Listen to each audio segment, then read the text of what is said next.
Carbon emissions explain. In the realm of carbon accounting, understanding emissions is crucial for companies striving to reduce their environmental impact and contribute to a sustainable future. Emissions are typically categorized into three distinct scopes: Scope 1, Scope 2, and Scope 3.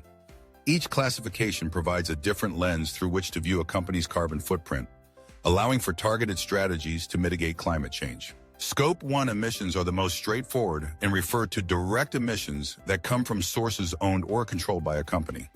Imagine a bustling manufacturing plant where factory chimneys belch out smoke from the combustion of fossil fuels.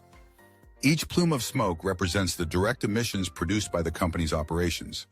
Additionally, consider the fleet of company vehicles, from delivery trucks to employee cars. The gasoline and diesel burned in these vehicles contribute directly to Scope 1 emissions. For companies, understanding these emissions is a matter of accountability. They can measure and manage what they directly control. By investing in cleaner technologies or transitioning to electric vehicles, businesses can significantly reduce their Scope 1 emissions, making immediate impacts on their overall carbon footprint. Next, we delve into Scope 2 emissions, which encompass indirect emissions resulting from the consumption of purchased electricity, heat, or steam. These emissions are not produced on-site but are a consequence of the energy a company uses. For instance, a company might rely on coal-powered energy to illuminate its offices and power its machinery. While the actual combustion of coal occurs far from the company's premises, the emissions released into the atmosphere as a result of that energy consumption are still attributed to the company. This indirect nature of Scope 2 emissions can sometimes lead to a disconnect in understanding the full impact of energy choices. By switching to renewable energy sources such as wind or solar, companies can effectively reduce their Scope 2 emissions, aligning their operational practices with their sustainability goals. The most complex and often the most significant category is Scope 3 emissions. This category encompasses all other indirect emissions that occur in a company's value chain, including those from suppliers, business travel, product use, and even the disposal of products at the end of their life cycle. For example, consider a clothing manufacturer. The emissions generated during the production of raw materials, the transportation of those materials, the energy consumed during the manufacturing process, and even the emissions from consumers washing and drying their clothing all fall under Scope 3.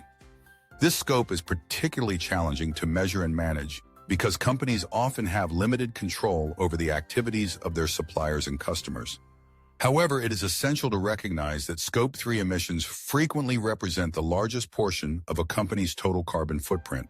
This realization has prompted many organizations to engage in collaborative efforts with their supply chains, encouraging sustainable practices and transparency.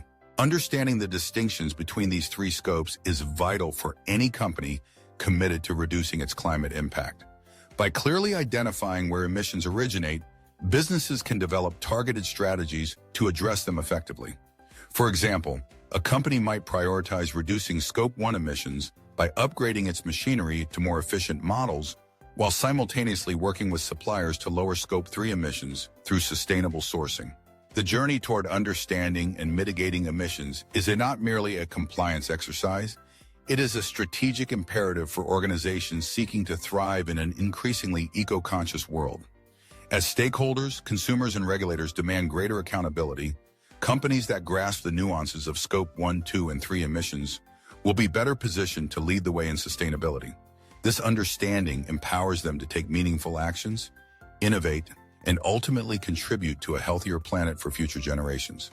Thank you for watching this episode of the Ecopoli Carbon Accounting Masterclass. Every number we track, every footprint we reduce, and every decision we make brings us one step closer to a low-carbon future. Whether you're an individual, a business, or a community leader, your action matters.